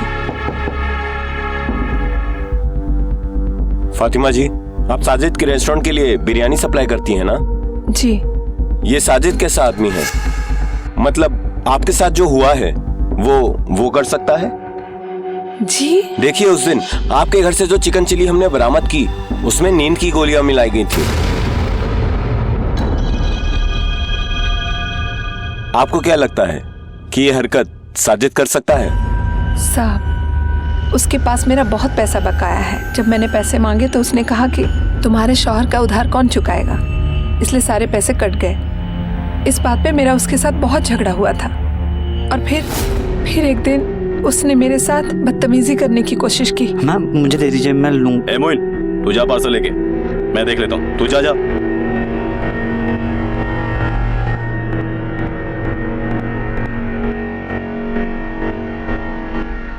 दाद देता हूँ आपकी हिम्मत का। कैसे कर लेते हैं ये सब आप अकेले? अरे वसीम जैसे शौहर पे तो लानत है, सारा बोझ आपके कंधे पे डाल दिया उसने। देखिए, मुझे आपसे बहुत हमदर्दी है, आप अपने आप को अकेला मत समझिए। मैं हूं आपका अकेलापन दूर करने के लिए। तुम्हें कभी किसी चीज की भी जरूरत पड़े मेरे पास आ जाना, ठीक है? ये पैंतरे ना किसी और पर आजमाना। मुझे जरूरत नहीं है किसी फरिश्ते की। और आज के बाद अगर ऐसी हिमाकत की तो इसी डेगची में डालकर तुम्हारी बिरयानी बना दूंगी, समझे? अरे वसीम ने तुझसे पैसे उधार लिए थे और वो तुझे वो रिटर्न नहीं कर पा रहा था, तो वो पैसे वसूलने के लिए तूने उसकी बीबी फातिमा के साथ गलत हरकत करनी चाहिए। लेकिन जब उसने इनकार किया तो जबरदस्ती तूने उसके ऊपर अपनी मर्दानगी साबित की, है ना? खुदा कसम साहब, कोई माजरा नहीं था। फातिमा वो गलतफहमी हो गई थी, मेरी हमदर्दी को वो गलत समझ बैठी। उसने इतराज किया ना, उसके बाद से तो मैंने उसकी मदद करनी ही छोड़ दी। मैं सच कह रहा हूँ। तेरी हमदर्दी का लेवल तो हम लोग बाद में पता कर लेंगे। पहले बता, महेश के साथ तेरा क्या वास्ता था? महेश भाई से मेरा कोई वास्ता नहीं है। अच्छा ठीक है, बता, फातिमा के घर उस दिन चिकन चिली का पार्सल लेकर कौन गया था? पार्सल? हाँ, वो मेरा डिलीवरी बॉय है ना, मोइन। मैं पार्सल लेके गया था मैम, पर मैंने कुछ नहीं किया। पार्सल में नींद की दवाई तूने अपनी मर्जी से मिलाई थी या फिर वसीम, साजिद या महेश के कहने पर? मैंने कुछ नहीं, मैंने कोई दवाई नहीं मिलाई साहब। पाटिल, मेडिकल टेस्टसाठी घेऊन जायला. हो मैडम. जादव, महेश का हाथ लगना बहुत जरूरी है. शायद वही बता सकता है कि खाने में नींद की दवाई किसने मिलाई. मैडम, जब हमने वसीम के स्टॉल के आसपास के लोगों से पूछताछ की तो पता चला है कि वसीम महेश के पैसे नहीं लौटा पा रहा था, इसलिए महेश ने उसे एक ऑप्शन दिया था कि वो अपने सारे स्टॉल महेश के नाम पे कर दे. हो सकता है कि इस सिचुएशन में महेश और वसीम इन दोनों ने ही मिलकर ये प्लानिंग की हो सकता है. शायद महेश और वसीम में से किसी एक ने नींद की दवाई खरीदी हो. पता करना आसपास के एरिया में जितने भी मेडिकल स्टोर्स हैं उसमें से पिछले 4-5 दिनों में किस किस ने नींद की दवाई खरीदी है. Okay madam. हाँ बोल. ओके मैडम, महेश का मोबाइल का लोकेशन डोंगरी चाल के आसपास एक्टिवेट हुआ है. तो उठा लो उसे.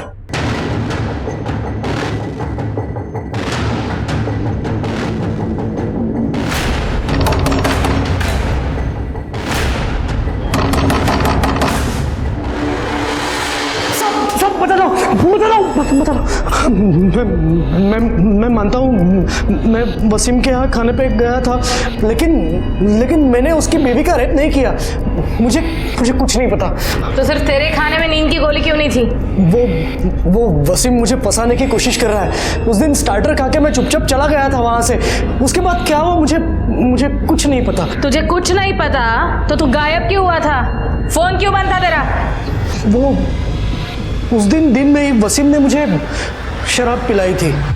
2 पेग होने के बाद ही मेरा सर दर्द करने लगा, इसलिए मैं वहाँ से मेरे ससुर का डोंगरी में घर है वहाँ चला गया था. खाली है वो घर और उसकी एक चाबी मेरे पास है. वहीं पे था मैं. चार्जर नहीं था, फ़ोन बंद पड़ा. दूसरे दिन मैं उठा तो मेरा फ़ोन स्विच ऑफ था. नया चार्जर लेके फ़ोन चार्ज किया तब मुझे घर से ये बात पता चली कि ये सब हुआ है.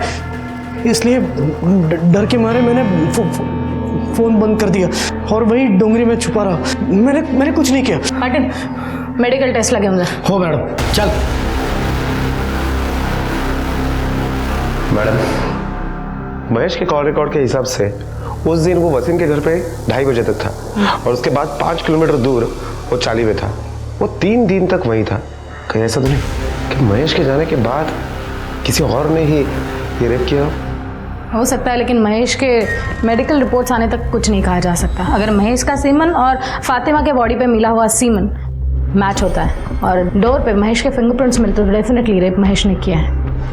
लेकिन ये सब महेश के रिपोर्ट्स आने के बाद. तब तक if and buts, get the reports. Okay ma'am.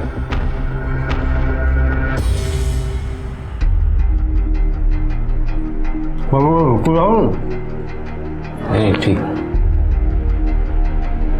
भाभी, मैं अंदाजा लगा सकता हूँ कि आपकी क्या हालत है, पर वही तो हमेशा मुंह लटका के बैठे रहे. इसकी वजह आप हैं भाईजान. ना तो आप महेश को घर पे बुलाते, ना ये हादसा होता।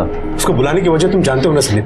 अरे जान खा के रखा था उसने मेरी। सोचा एक बार में बुला के सारा मामला रफा दफा कर देता। और वैसे भी मैं इसे छोड़ तो नहीं रहा हूं ना, पर ये कंप्लेंट करके ना। ठीक किया इन्होंने, बिल्कुल सही किया। तो भाभी आपको घबराने की कोई जरूरत नहीं है,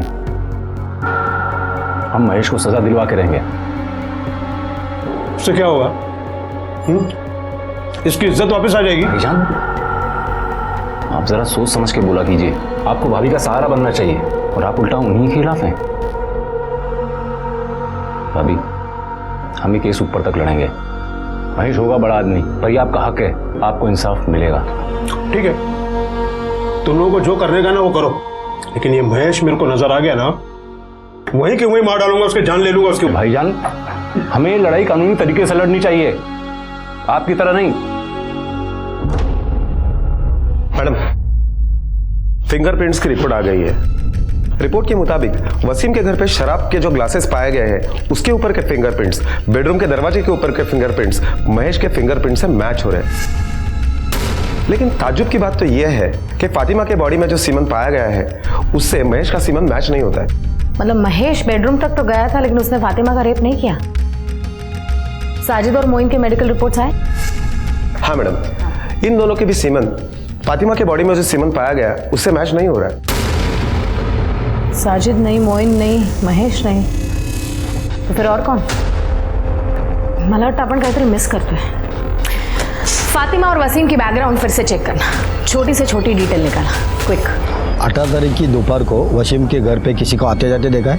नहीं साहब। ये वसीम आदमी कैसा है? आदमी क्या साहब, बवाल है बवाल। एक नंबर का दारूबाज और जुआर आदमी है साहब। पता नहीं कितने लोगों का कर्जा सर पे लेके घूमता है। मुझे तो लगता है साहब कि उसने खुद ही अपनी बीबी का सौदा किसी के साथ किया हो। वसीम ऐसे कर सकता है? साहब, जुए की लत आदमी से कुछ भी करवा सकती है। कल मैं 1 मिनट के लिए बाहर आई थी, तब मैंने देखा था खाने का पार्सल लेके एक आदमी दरवाजे पे खड़ा था। वसीम के पास पैसे तो नहीं होते थे, फिर वो जुआ कैसे खेलता था? साहब, उसका भाई वो सलीम है ना, वो उसे पैसे देता है। वसीम जितना नालायक है ना, उतना उसका भाई सलीम सलीकेदार है। वो सलीम ही है, वरना वसीम अपना स्टॉल कब का बेच चुका होता। तुम्हें क्या लगता है कि जुए की लत के लिए वसीम अपनी बीवी का सौदा कर सकता है? नहीं साहब, मेरा भाई दारूबाज हो, जुआरी हो, जो भी हो, लेकिन वो ऐसी गिरी हुई हरकत कभी नहीं कर सकता। इतने दिन हो गए लेकिन पुलिस मुजरिम को नहीं पकड़ पाए।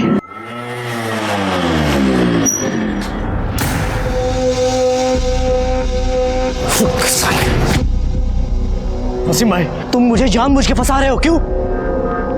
क्या बिगाड़ा है मैंने तुम्हारा? मेरी बीवी के साथ जबरदस्ती किया तूने? मैंने कुछ नहीं किया है, बल्कि तुम्हारे इस झूठी केस की वजह से मेरी नौकरी चली गई है। देखो, अच्छे से बोल रहा हूँ, ये केस वापस लो, नहीं तो अच्छा नहीं होगा। तुम्हें जो करना है कर लो, पर ये केस मैं हरगिज वापस नहीं लूंगी। हाँ। आज बहुत प्यार आ रहा है बीवी पे, बीवी की साइड ले रहे हो। उस रात ये प्यार हाँ? बोलना नहीं समझ में आया ना? अगर पुलिस केस नहीं होता ना तो ये मार डालता तेरे को। चल निकल, चल जा, चलो तुम चलो। उस रात क्या चल जा, निकल यहाँ से। हाँ, उस रात क्या होगा?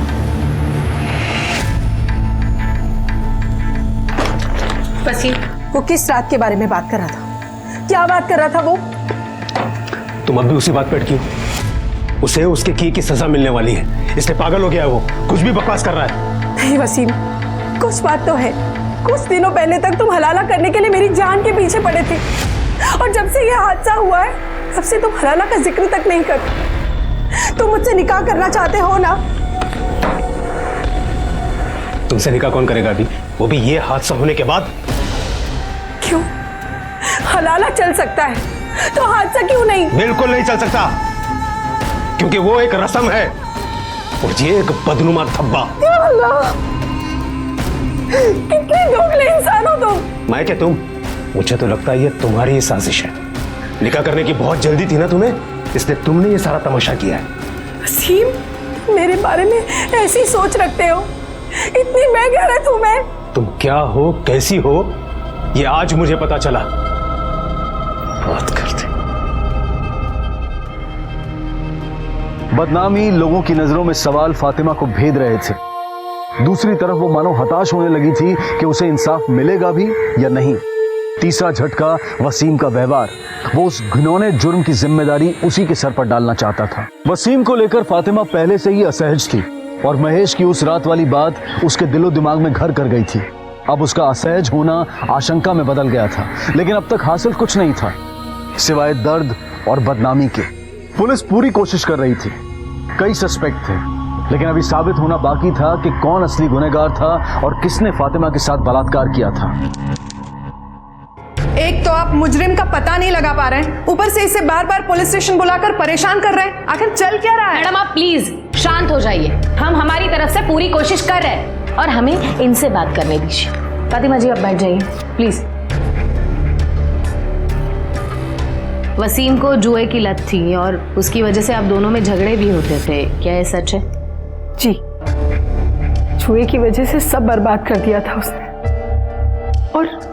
और एक दिन तो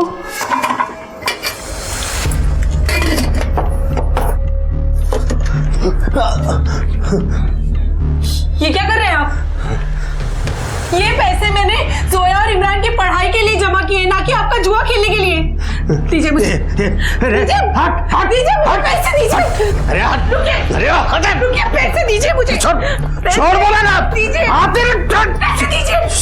मैं मर के पैसे जमा कर रही हूँ और आप निकलिए मेरे घर से, निकलिए। ये तहजीब सलीका सब भूल गई है क्या? नहीं जाऊंगा इधर से। ज्यादा बकवास की ना तो उठा के। भाईजान क्या कर रहे हैं आप? चलिए यहाँ से। अरे आप आइए मेरे साथ, छोड़िए, चलिए। इमरान तू उनके साथ मत जा, वो तेरी जिंदगी भी अपनी तरह बर्बाद कर देंगे। इमरान मेरी बात सुन इमरान। और उसके बाद वसीम ने मुझे तलाक दे दिया। तो वो घर वापस कैसे आया? वो फौरन वापस नहीं आया था। जब उसे पैसे की किल्लत होने लगी तब उसे मेरी याद आई। औलाद का वास्ता देकर मजबूर किया, मिन्नती की, माफी मांगी, साथ रहने की जिद करने लगा, पर मैं उस पर भी राजी नहीं हुई। और एक दिन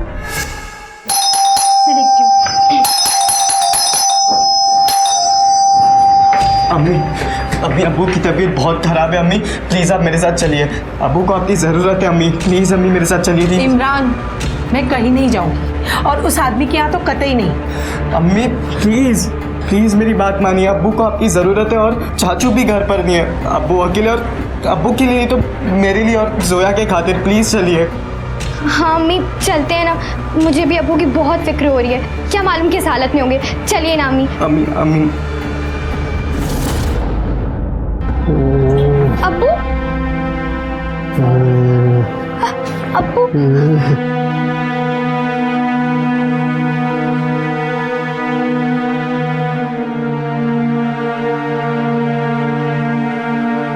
इमरान ठंडा पानी और कपड़ा लेकर आ।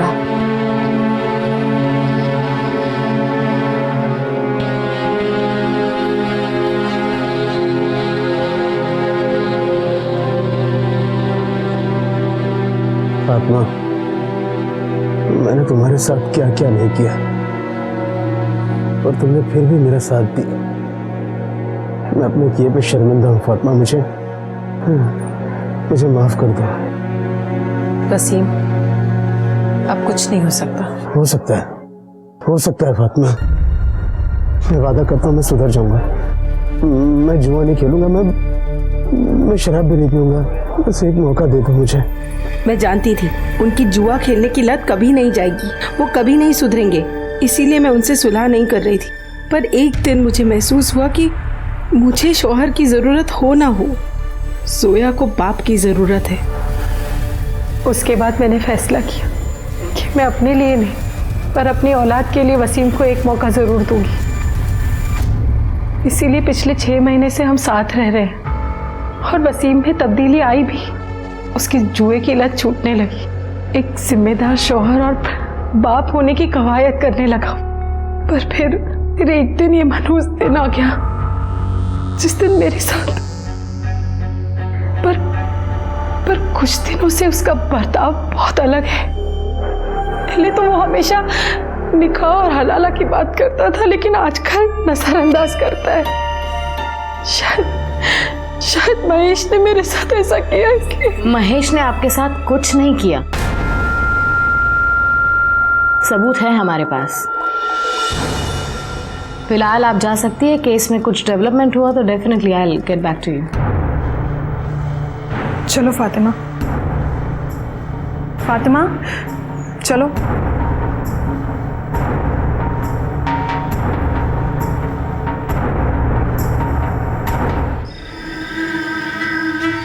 इमरान, तुम्हारे अब्बू कहाँ हैं? इमरान, मैं तुमसे कुछ। इमरान, 2 पाव देना।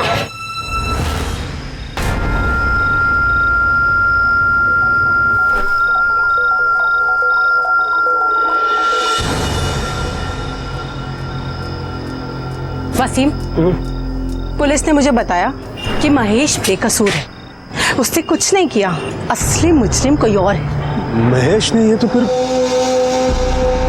दूसरा कौन हो सकता है? ये तो तुम ज्यादा अच्छे से जानते होंगे ना, क्योंकि चिकन चिली तुमने मंगवाया था और उसमें नींद की दवाई थी।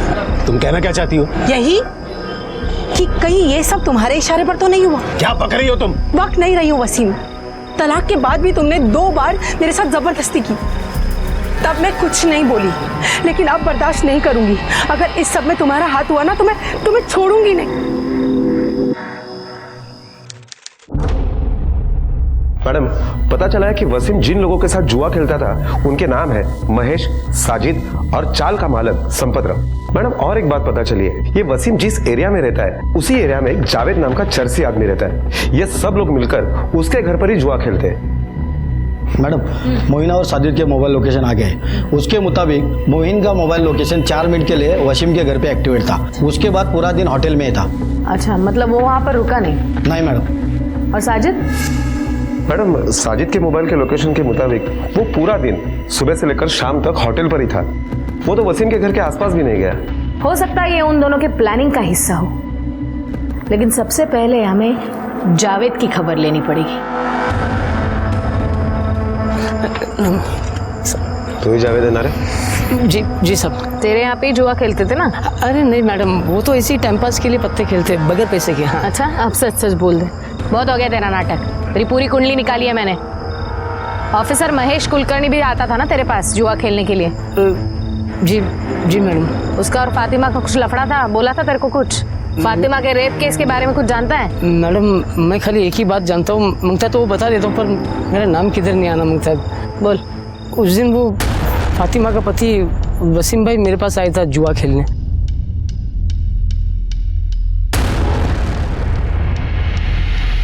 सलीम? सलीम भी जुआ खेलता है?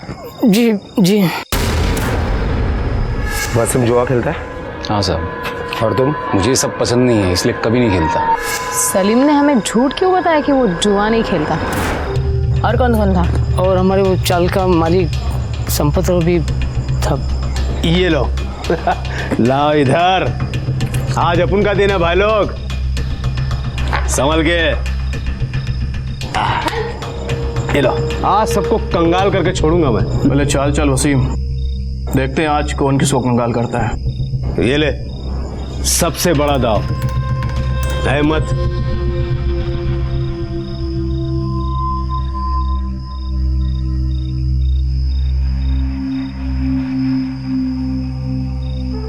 ये मेरा। क्या हुआ वसीम भाई, आज आपका दिन बहुत जल्दी खत्म हुआ? अभी नहीं, आखिरी दाव तक खेलूंगा। अबे दाव पे लगाने के लिए बचा ही क्या है जो तू खेलेगा?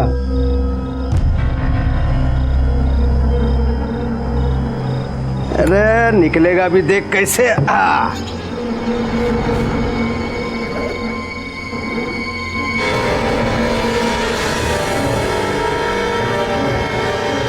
वो उस दिन वसीम भाई तैश में आकर फातिमा भाभी को दाव पे लगा दिया। अरे भाईजान, आप ये क्या कर रहे हैं? ये भाभी का फोन। अरे चुप कर सलीम, अगर मैं जीता तो सारा माल मेरा, और अगर तुम में से कोई भी जीता तो मेरी बीवी के साथ एक रात। कौन जीता था? वो हमारे चाल का मालिक संपतराव।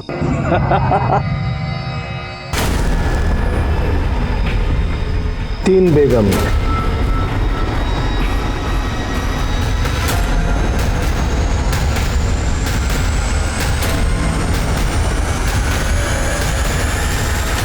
कब की बात है?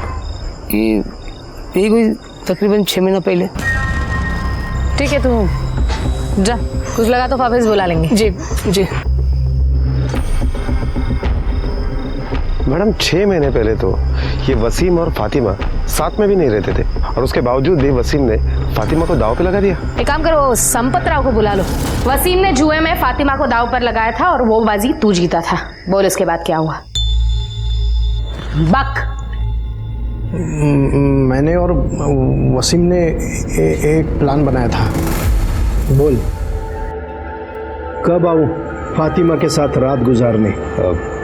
संपत राव, थोड़ा टाइम लगेगा। तो क्या है ना, पहले फातिमा का भरोसा जीतना पड़ेगा मुझे, वरना तुम्हें तो क्या मुझे भी घुसने नहीं देगी वो। को मजाक समझ कर रखा है? हाँ, मजाक समझ कर रखा है। नहीं मैडम, मतलब हमने दारू पी और दारू पी के ये सब किया। ये बलात्कार का प्लान बनाया। बलात्कार का कब बनाया? कैसे बनाया? और कितना बेवकूफ बनाएगा तू? 6 महीने हो गए जुए में जीते, घर कब बुलाएगा? एक काम कर, कल दोपहर को आ जा। पक्का? फातिमा कोई नाटक तो नहीं करेगी ना? तो मेडिकल वाला वो मेरा दोस्त है, उससे दवा लेके साजिद की दुकान पे भेज दूंगा। वो चिकन चिल्ली में मिला के घर भेज देगा, मैं उसको खिला दूंगा। उसके बाद अगले दिन मैं वसीम के उधर गया था, लेकिन घर के अंदर नहीं गया। क्यों नहीं गया? क्योंकि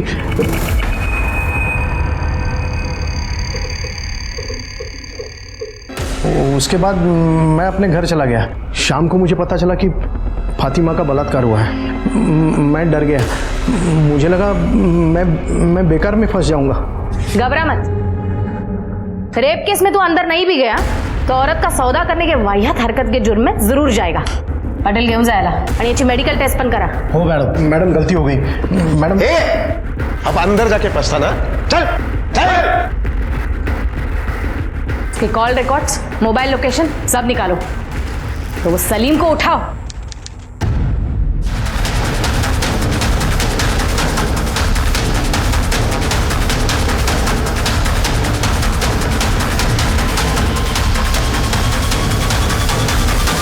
कहाँ भाग रहा था? मैं भाग नहीं रहा था मैडम, मैं तो कुछ जरूरी काम से जा रहा था। अच्छा, अब कहीं जाने की जरूरत नहीं है तुझे। तेरे खिलाफ सबूत है हमारे पास। संपत राव ने सब बता दिया है। उस दिन दोपहर को तू फातिमा के घर पर गया था और 5 मिनट से ज्यादा टाइम रुका था। एक बार तेरे रिपोर्ट सारे दे, फिर दूध का दूध पानी का पानी हो जाएगा। कहीं जाने की जरूरत नहीं पड़ेगी, सीधा अंदर। बोल। सीधे से बताएगा कि फटके दो। बता रहा हूँ मैडम, मैं सब बताता हूँ। बोल। सब बताता हूँ। फातिमा के साथ मैंने बलात्कार किया था, पर मैडम मेरी नीयत खराब नहीं थी। मैं फातिमा से बहुत मोहब्बत करता था, पर वो वसीम की बीवी बन गई। वसीम भाई तो उसके काबिल कभी था ही नहीं।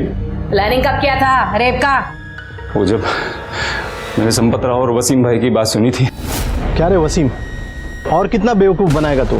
हाँ, 6 महीने हो गए जुए में जीते, घर कब बुलाएगा? एक काम कर, तो कल दोपहर को आ जा। उनकी बात सुनने के बाद मेरे को लगा कि एक बारी के लिए फातिमा को हासिल कर सकता हूँ। वसीम भाई और फातिमा का तलाक होने के बाद मैंने उसके करीब जाने की कोशिश की थी, पर मैं कामयाब नहीं हुआ। जिस दिन संपत राव फातिमा के घर जाने वाला था, उस दिन मैं पहले से ही घर पे नजर गड़ाए बैठा था, और जैसे ही महेश घर से बाहर निकला तो संपत राव के आने से पहले मैं घर में घुस गया। जैसे ही मैं घर में घुसा, मैंने देखा फातिमा अपने कमरे में नशे में सोई थी। मैंने उस मौके का फायदा उठाया और उसके साथ सोया।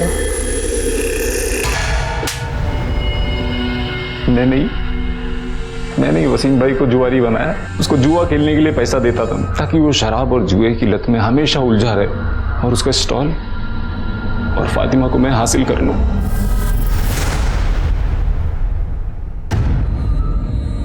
फातिमा, आपके साथ जो कुछ हुआ उसकी प्लानिंग आपके पति ने और संपत राव ने मिलकर की। आपके पति जुए में संपत राव से आपको एक रात के लिए हारे थे।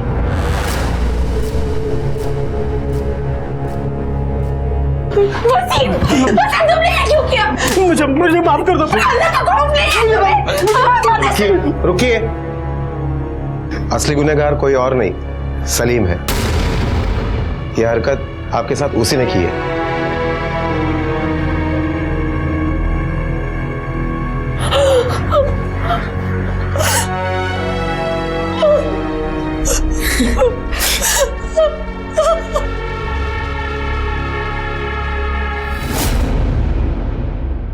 सलीम ने अपनी बुरी मंशा को मोहब्बत का नाम दिया, वो मोहब्बत जो सिर्फ शारीरिक संबंध बनाने के ख्वाब सजाती थी।